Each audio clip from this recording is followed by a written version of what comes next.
Hey guys, what is up? Mike here, Laker Talk. Lakers beat the Pelicans 126-99.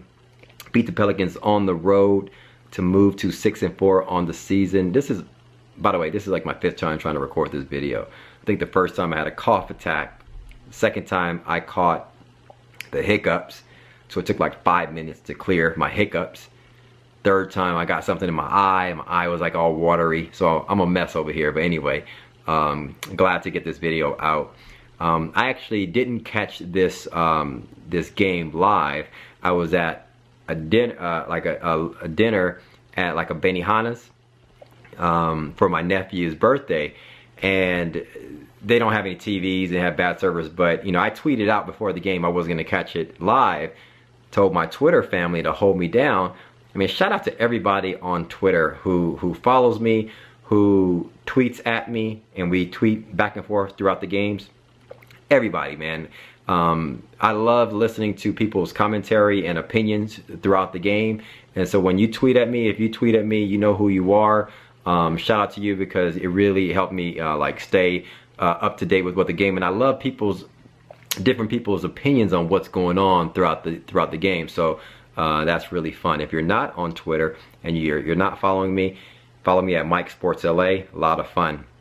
But man, this game was huge.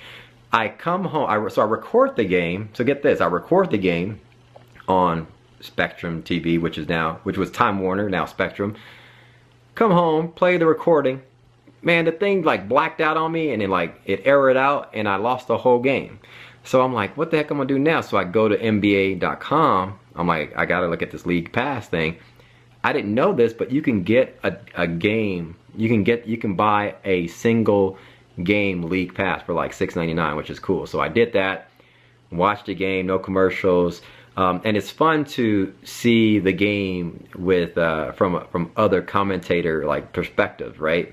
Because you know I've been listening to Stu Lance and you know for like my entire life, but to hear the game called by other commentators and stuff like that is really cool because you can see how they gloat and how they're impressed with your team. So that's really cool every now and then to listen to the games from other other people's perspective. So saw the game, man. What can you say? You know, I tweeted out after the game. I called Luke Walton the new Zen master because he is completely 100% responsible for the way we have new life in our team and the way our entire team has bought in and feels good about themselves and is playing. From Jordan Clarkson being starter material coming off the bench to Lou Williams being the great bench player that he is, role player. Larry Nance Jr., Tarek Black, and then Brandon Ingram running the point of that with that second unit. You got the second unit: Jordan Clarkson, Lou Williams, Brandon Ingram, Larry Nance Jr., and Tarek Black, but Brandon Ingram running the point. Luke Walton got rid of putting Huertas in there, Marcelo in there. He got rid of putting Jose Calderon. He found something over the last 4 or 5 games. He found something, and we are a completely deep team. Somebody commented about this on one of my videos saying, we're like the Kentucky Wildcats. You know, when John Calipari will put in, they have like 10 NBA draft picks in their squad, and they put in 5, they bring this 5 out, they put another 5. You know, that's kind of like how we are. We're a plug and play team. We got these pieces. We're like a young Golden State Warriors team where you have these pieces. You bring this guy out, you can plug this guy in. Bring this guy out, you can plug this guy in. Everybody on the squad is playing really well. Lou Williams scored over 20 today. Clarkson scored over 20. D'Angelo also was efficient. You know, Brandon Ingram played good minutes in terms of running the game, running the point here and there. You know, Randall didn't have a big game, but he had 8 and 11 boards. Oh, he had a big game. 8 assists, 11 boards. Looked like a quiet, almost triple-double for Randall. The point here is that there wasn't one clear standout. Not one player that stands out that lifts our team. Our team is so deep that it's hard for one individual player to really be considered the player of the game because we're that deep. I will say the player of the game is our bench. Our bench, and everyone says this, our bench is outscoring the NBA's bench. We have the best bench scoring wise in the NBA.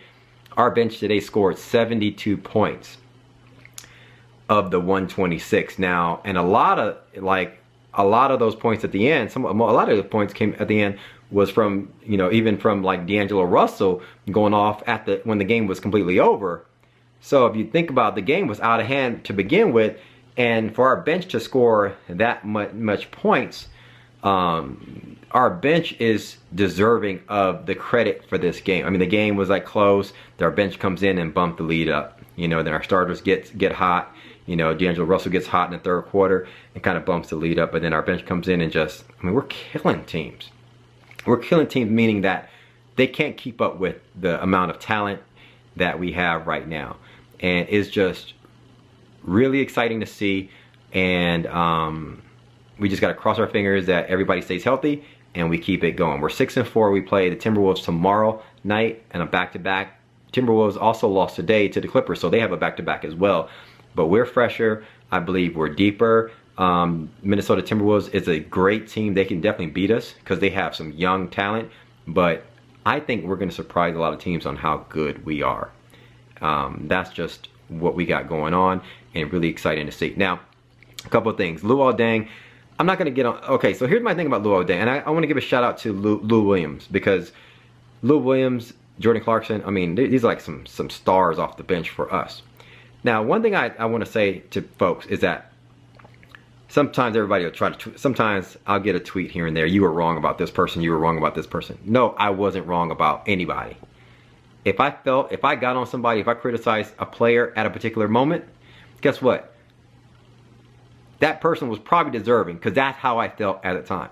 If I wanted to get rid of Lou Williams at one point, I wanted to get rid of Lou Williams. If I want to get rid of Nick Young at some point, I wanted to get rid of Nick Young. Now, I want to give those guys extensions. That's how I feel. That's how good, that's how valuable Lou Williams is right now to us off the bench. I want to give him an extension. Okay, and I'm sure Mitch Kupchak is thinking the same thing. So, it's not about, oh, I was wrong about Lou Williams. Hell, I wanted to trade Lou Williams when I said let's trade him. But now he's playing like we really need him. So let's give him an extension.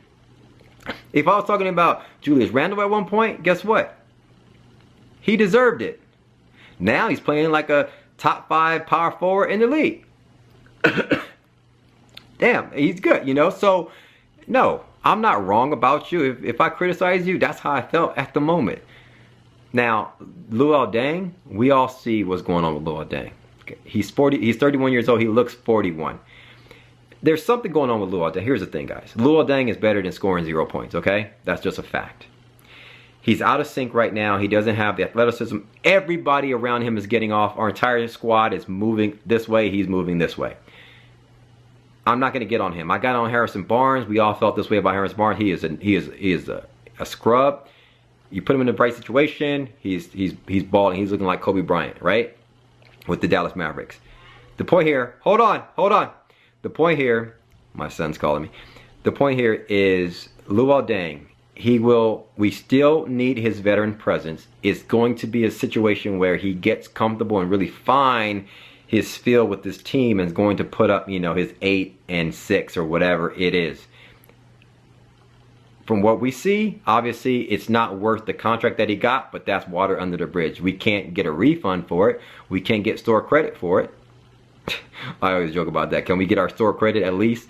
But the point here is Luol Deng has a big contract, and it's scary to see how poorly he's been playing and how long we have for him on this contract.